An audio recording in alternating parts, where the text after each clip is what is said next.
Brian Hartline is walking into 2023 with a lot more on his plate, a new assignment, while also working with a new starting quarterback for the Ohio State Buckeyes, which is why it's a good thing Ryan Day is in his corner. You are Locked On Buckeyes, your daily podcast on the Ohio State Buckeyes. Part of the Locked On Podcast Network, your team every day.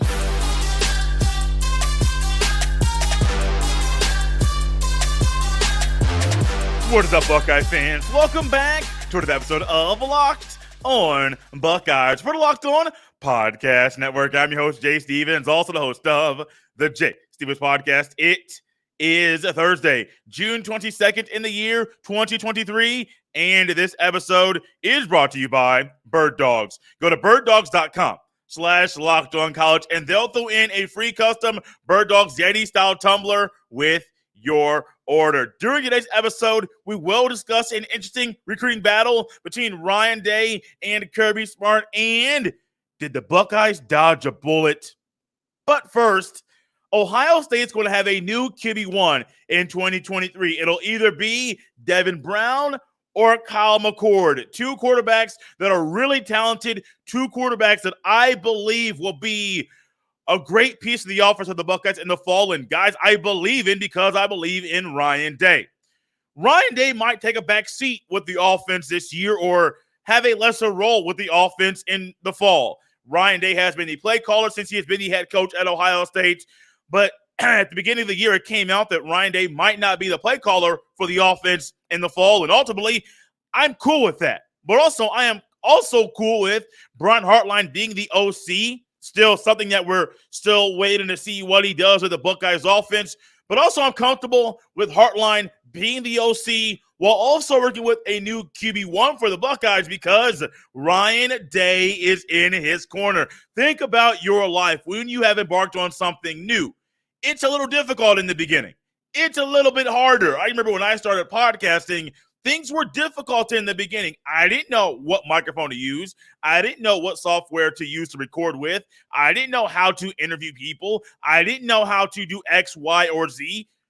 Things got a whole lot easier when I started to come across people I started to rub shoulders with, people that have been experienced in the game, people that know how to organize and orchestrate a show, and also people that know how to help you with things that just are easily as maybe saying formulating and formatting an email. Maybe some people are saying emailing is hard. I don't know how to do that. Some say it's easy. But when you're emailing people that are doing things at the network level, sometimes you might get stage fright. And I don't know if Hartline's going to deal with stage fright in the fall. I'm not sure. But I do understand there will be some difficult times. And Ryan Day being there and Ryan Day helping Brian Hartline is going to be great. But also, Ryan Day will help Brian Hartline adapt the play calling and the offense to the strengths of the quarterback. Because Devin Brown and Kyle McCord, they're not the same. They're not the same guy. They're not the same person. I don't believe Kyle McCord will ever wear number 33 as a starting quarterback for any team. Devin Brown is wearing number 33 right this year. Also, this isn't the first time Devin Brown has worn number 33. He wore it quite a bit throughout his career playing the football. But when you think about the quarterback, what's an easy way to help him? Adapting and acclimating the play calling to the QB strengths. Now, you may say, Jay, what do you mean? Well, there may be a quarterback out there that's a little bit more that's more comfortable running, and them running allows them to be more comfortable moving in the pocket to throw the football. So maybe do a couple plays like that, maybe a few more read options early to help the quarterback get his feet under him, and that will help him with his footwork. Maybe there's somebody that's better just staying in the pocket. Yes, they can roll out right, roll out left if they need to, but also in the pocket, they can dice up a defense. They can dial it up consistently, pick and move the ball up and down the field. Then acclimate the play calling to the quarterback's strengths. Also, when it comes to the running game, and also when it comes to handling difficult situations, handling things when you're not really huddling up, maybe you need to address your right guard, or maybe you need to address your receiver or your tight end for something they did well or something they did that was a missed assignment. the coaches, Ryan Day, can help Brian Hartline adapt with the new QB1 by dealing with all of the details that come up literally in the moment. There are details that when you watch a football game, and when I watch a football game, there are things that I see and I'm like, ooh, okay, I understand what's going on, but I don't know everything.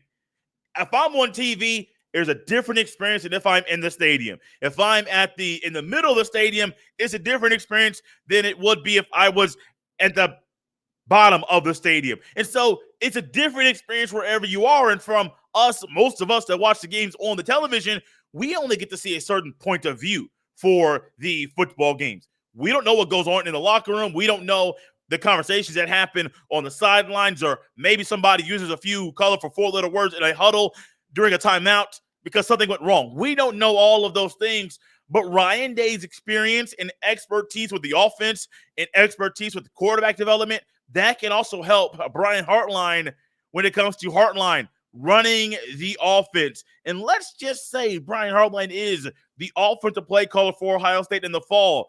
I have a lot of faith in Ryan Day to help Brian Hartline be the best play caller he can be during his first year with the new assignment. Also, I hope Ryan Day continues that move if that's the decision he makes. If Day says, hey, I'm done calling offensive plays, then be done with it. Put faith, put trust in the man who you put that assignment in front of and say, hey, this is all you. You can ask my input. I may oversee some things, but ultimately, this is all you. And I have faith in you to get the job done, not just week 1 against Indiana or against Youngstown State or Western Kentucky, but also against Notre Dame and Wisconsin, and especially against the team up north Thanksgiving weekend. You have to adapt the play calling to whatever style Devin Brown or Kyle McCord utilizes that they're successful with. Adapt the play calling to their strengths and watch and see what happens next. Coming up next, we will dive into an interesting recruiting battle between Ryan Day and Kirby Smart, and something that a current quarterback did, a geographic move that could hinder the Buckeyes' recruiting efforts to get a couple 5-star recruits. What am I talking about? We'll discuss it next here on Locked On Buckeyes. This episode is brought to you by Birddogs. It's that time of year as things continue to warm up, or they're already warmed up, that we're going to be looking to find something fresh and comfortable to freshen up and liven up our wardrobe. My closet, I'm currently going through things in my closet trying to get rid of a lot of stuff. Well, I want to add something comfortable to what I wear on a regular basis, and Birddogs has that for me, and it has that for you as well. Birddogs stretch khaki shorts are designed to fit slimmer through the thigh and leg, giving you a truly sculpted look. Birddogs shorts do the exact same thing as Lululemon, but fit way better. Birddogs uses anti-stink sweat wicking fabric that keeps you cool and dry all day long. So go to birddogs.com/LockedOnCollege for a free Yeti-style tumbler with your order. That's birddogs.com/LockedOnCollege for a free Yeti-style tumbler. You won't want to take your Birddogs off. We promise you.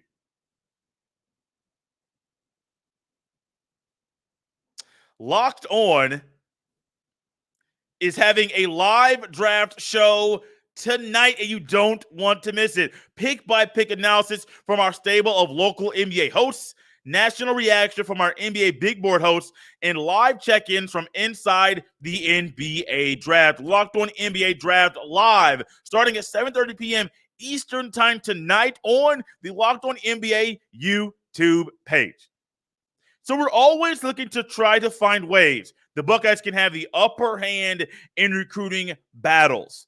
There were a couple of guys we recently talked about that took official visits to Ohio State over the weekend, and Edric Houston and KJ Bolden, 2 guys from Buford, Georgia, Buford High School, that are wanted by all the elite and blue blood teams and programs in college football. They're also down there in the heart of Georgia, and Kirby Smart wants to keep those 2 recruits inside that state. Back-to-back national championship winning team in the Georgia Bulldogs, and a team that some are saying could win 3 in a row. It's really crazy to think that, but I do think there is a possibility for the Bulldogs to go 3 in a row in 2023. The Buckeyes, I do believe, will have something to say about that. But with the way things have gone for Georgia of late, recruiting and with the schedule, it can happen. But also, to go undefeated, to have a team and to be able to consistently have elite players on your team, you need to find a way to possibly have an upper hand in recruiting. Not just Kirby Smart versus Nick Saban, or Kirby Smart versus Lincoln Riley, or Kirby Smart versus whoever the coach is. Jim Harbaugh, Dabo Swinney, don't matter. He's also trying to have it over Ryan Day. So I do believe Kirby Smart realizes the Buckeyes are really close a year ago from beating the Bulldogs, going on to play in the Natty. And I do believe the Buckeyes would have beat TCU in the national championship earlier this year. The Buckeyes recently had a decommitment, or earlier this year, they had a decommitment from Dylan Raiola, the best recruit among any database in the country in the class of 2024. And Dylan Raiola recently relocated and transferred to play football in Buford, Georgia, at Buford High School. Who are a couple guys that are there in Buford High School that are also guys that Georgia's trying to recruit, that the Buckeyes are trying to recruit as well? KJ Bolden and Edric Houston. You kind of get where I'm going. Now, I don't know if Kirby Smart is the mastermind or the architect behind Dylan Raiola going from Chandler, Arizona. Well, Chandler High School previously, what he ended up transferring to Pinnacle High School, Raiola did. Only there for a few months, and he's transferring to Buford High School. He is a Georgia commit. Still odd that they got a quarterback that is that good, of that caliber. It's not really the kind of thing you think about when you think about a Georgia quarterback, but that's what you have there. Is this a move where Kirby Smart is trying to not only keep Dylan Raiola, but secure 2 more 5-star recruits? It's possible, and this is where a recruiting battle between Ryan Day and Kirby Smart begins. Now, heats up. I don't say there hasn't already been one. I believe there has been a recruiting battle between the two coaches, and of late there have been times when Kirby Smart and the Georgia Bulldogs have got the upper hand over the Ohio State Buckeyes, but this is different. I don't know how many times you find a quarterback or you find a player that ends up saying, hey, I am going from Arizona. I actually just transferred from to a new school in Arizona, and I'm going to go and play football in Buford, Georgia, at Buford High School, in the area in the state where I'm going to play college football here in the future. I don't know how many times that happens, but I also don't know how many times you find in a time where a guy is saying 1 year of football, really going to be on campus for probably 6 months, 5 months, maybe 4, probably going to graduate in December, be a early enrollee, go to Athens in January of 2024. That's probably what's going to happen with Raiola. But also I am wondering, and I have a feeling, this is going to have an impact on KJ Bolden and Edric Houston. Now, they're not guys that play on offense. Bolden is a safety. Houston is a defensive end. They are not guys that play on the offense for their high school or even in Georgia. Or at Georgia. So it's not like they're going to be playing on the same side of the ball on the field together with Dylan Raiola. However, what this is, though, this could easily be Kirby Smart saying, hey, I want this guy here. I want him to help these two guys, recruit these guys.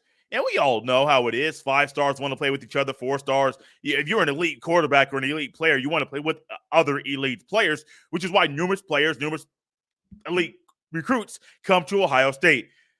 And I'm not even here to say that Kirby Smart is behind this transfer, this move geographically from Arizona to Georgia. Multiple time zones, multiple states are crossed for Raiola to go to Georgia, his new home in Buford High School. I don't know if Kirby Smart is the mastermind behind this, but if he is, it wouldn't shock me. But also, Ryan Day, you got to realize this is the game. This is the game of recruiting. Think 2, 3, 4, 5 steps ahead of your opposition. That's the game. This isn't something where you can just sit up here and say, oh, the new rule comes out. Oh, we can wait a couple years to figure it out. No, this is the game. The game is stay ahead of the guy next to you. Stay ahead of the guy who just won the national championship. Stay ahead of the guy who just won back-to-back Pac-12 championships. Just making stuff up right now because I know USC did not do that over Utah. Well, actually, they did. Didn't really know that was going to come out right now, but here we are. But you have to stay ahead of the game in coaching, in the moment, second quarter, third quarter. You have to stay ahead of the game. And I remember hearing interviews or hearing people discuss things that Ryan Day said after the Georgia game. Even though it was a loss, they said Ryan Day knew if Georgia came out in this look, we have this play to take advantage of that look from Georgia. It happened. Ryan Day knows there are times he has been ahead of the game, ahead of the curve in regards to just recruiting, just football, just an offensive mind that he is. But also, Ryan Day has to stay ahead of the curve in recruiting as well. Is there anything illegal from a player moving across states to go to a new school with 5-star recruits? No. If one athletic association is going to allow it and the other one will, if it's in the rules, I mean, this is the life we live. This is the game we're playing. You have to stay ahead of the game. KJ Bolden is one player that I would love for Ohio State to utilize. Brian Smith, our Locked On recruiting analyst, says it all the time that Ohio State has lacked things on the defensive side of the ball of late, and getting KJ Bolden on that side of the ball would desperately help elevate the level of play at the safety position, but also in the defensive back room as a whole. Edric Houston as well. Georgia wants him. Ohio State wants him. If this is a part of a recruiting ploy by Kirby Smart to secure the services of Bolden and Houston down there in Georgia and keep them from Ohio State, I will say this. It's a smart move. I've heard of coaches, even at the high school level, moving guys from different cities to have them come to that school. Hey, this is the game. Recruiting, there were players that got cars, players that got money, players that got homes just to go to different universities. This is the game. They're playing the game. You got to find a way to play the game and be 2 or 3 or 4 steps ahead of them. Coming up next, did the Ohio State Buckeyes dodge a bullet by not getting a consistent commitment from a certain recruit? We will discuss that next. You might be wondering where we're going. Just you wait. We got something in store for you next here on Locked On Buckeyes. This episode is brought to you by Billiards Plus. Billiards Plus has the best selection of pool tables, game tables, shuffleboard tables, and more, and the best service in Central Ohio. Billiards Plus also can set you up with a brand new top-of-the-line grill that will last for generations. We all know how hard it is with the supply chain issues this year and getting certain things shipped on time. So when it comes to ordering that one big gift for someone you love, check out Billiards Plus. They have exactly what you've been looking for. Billiards Plus carries the best pool tables from Brunswick, Alhassan, Canada, Billiards, and more. Plus, top-of-the-line grills from PK, Napoleon, Memphis, and Le Griddle. That will be the last grill you own. Seriously, these grills stand the test of time. No matter the season, Billiards Plus has you covered for all your indoor and outdoor entertainment needs. Visit their showroom on Dublin Center Drive in Dublin. Check them out at billiards-plus.com. Billiards Plus, family owned and operated for generations. Thanks for making Locked On Buckeyes your first listen every single day. Now is the perfect time to subscribe to Locked On Buckeyes on Apple or Spotify or the Odyssey app or Amazon Music or wherever you get your fine podcast. Locked On Buckeyes is also available on the YouTube and the SiriusXM app. If you're a YouTube watcher and viewer, subscribe to the channel, hit the like button on this video, and hit the bell so you're notified every time a new video goes live. Locked On Buckeyes is a part of the Locked On Podcast Network, your team every day. We're always trying to find a way to say if the Buckeyes have an advantage, a disadvantage, or maybe the Buckeyes dodged a bullet by missing out on a player transferring, whatever the case may be. And what I'm going to say next is not a knock on the player itself. So I'm going to say that early because I don't want to make a knock and saying this person does this or that. I don't want to do that for the individual. The young man, the high school athlete, quarterback, that is the subject of this segment. Dylan Raiola, quarterback, very talented quarterback. I was really excited when he verbally committed to Ohio State, decommitted from Ohio State, committed to Georgia.